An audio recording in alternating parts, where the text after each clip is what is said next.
আমরা আমাদের ইমেলের মধ্যে গিয়ে দেখি অনেক হিজিবিজি জায়গা থেকে আমাদেরকে ইমেল করা হয় যাদের সাথে আমাদের কমিউনিকেশনের কোনো দরকার নাই বা আদৌ তাদের সাথে আমরা যোগাযোগ করব এরকম কোনো চিন্তাও নাই। দেখা গেছে ওদের ইউটিউবের একটা ভিডিও দেখছি অথবা ফেসবুক পেজে একটা লাইক দিছি অথবা তাদের একটা পোস্টে লাইক দিছি বা ভিডিও দেখে আসছি, তারা শুরু করে দিছে আমাদের উপরে আক্রমণ। তারা উড়াদুরা আমাদের ইমেলেও মেসেজ করে, ফেসবুকেও তারা হাই হ্যালো দেয় না, বাট তাদের বিজ্ঞাপনগুলো আমাদের চোখের সামনে দিয়ে ঘোরাঘুরি করে। এক পর্যায়ে একটা বিরক্তি চলে আসে। এখন আমাদের ইমেলের মধ্যে আনওয়ান্টেড অর্থাৎ যেই ইমেলগুলো আমাদের দরকার নেই, আমাদের চাই না এই ইমেলগুলো বা প্রমোশনাল ইমেলগুলো আসুক, সেই ইমেলগুলোকে আমরা বন্ধ করে দিতে পারি। সিম্পল ভাবে আমরা যদি জিমেল অ্যাকাউন্টে চাই, এখানে দেখবো অনেক ধরনের ইমেল আছে। সাপোজ alibaba.com এর মধ্যে, এই আলিবাবা ওয়েবসাইটের মধ্যে আমি একটা অ্যাকাউন্ট তৈরি করছিলাম, তারপর থেকে তাদের আর শান্তি নাই। প্রতিদিন 3টা-4টা করে ইমেল তারা করতেই থাকে। তাদের নতুন প্রোডাক্ট আসলে আমাকে ইমেল করে, ডেলিভারির টাইম হলে ইমেল প্রোডাক্ট করে, অর্থাৎ সব জায়গাতেই তারা কি করে আমাকে ইমেল করতেই থাকে।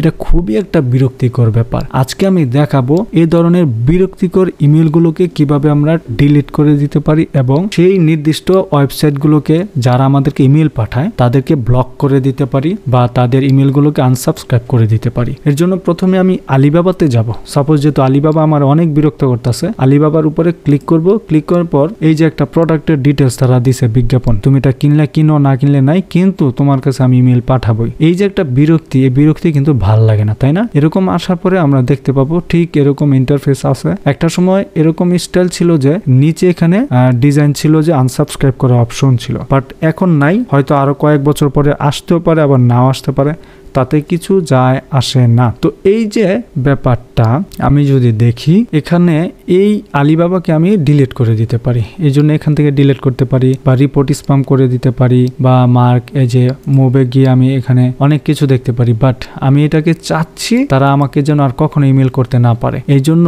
তাদের একটা যে কোনো একটা ইমেলের উপর ক্লিক করে ঢুকবো এরকম ভিতরে। ঢোকার পর এই যে লেফটে বা রাইটে আমি যাব, মোর অপশনে যাব। এখান থেকে আমি অনেকগুলো অপশন পাবো। দেখতে পাচ্ছি যে এখানে বলছে ব্লক alibaba.com, অর্থাৎ আলিবাবা ওয়েবসাইটকে ব্লক করব না, আলিবাবা থেকে যে ইমেলগুলো আসে সেই ইমেলগুলোকে আমি ব্লক করে দিব, আর আমার সামনে আসবে না। তো এর জন্য আমি এটাতে জাস্ট ক্লিক করব। ক্লিক করার পর ওকেতে দিব। দেখেন আলিবাবা থেকে আমার এগুলো আর আসবে না। বলছে you have blocked deals one service.alibaba.com new message, অর্থাৎ তাদের থেকে আর কোনো ইমেল আমার সামনে আসবে না। এটাকে আমি দিলাম। এখন আলিবাবাতে তো আমার অনেক মেসেজ আসছে, এগুলোকে আমি এখন ডিলিট করব কিভাবে একসাথে? এই যে এগুলাকে ফিল্টার আমি করার কি এত সময় আছে? নাই। তো এর জন্য আমি যদি নির্দিষ্ট আলিবাবাকে ডিলিট করি, এর জন্য আলিবাবার এই যে ইমেলটা ডিলস নামে যে ইমেলটা বা এই যে এখানে একটা ইমেলের নাম আছে, এই ইমেলটাকে কপি করলাম। কপি করার পর আমার ইনবক্সে আসার পর এইখানে গেলাম, উপরে যাওয়ার পরে এটাকে লিখলাম। লেখার পর আমি ইন্টারে হিট করলাম। দেখেন আলিবাবা থেকে যা যা আসছে তা এখানে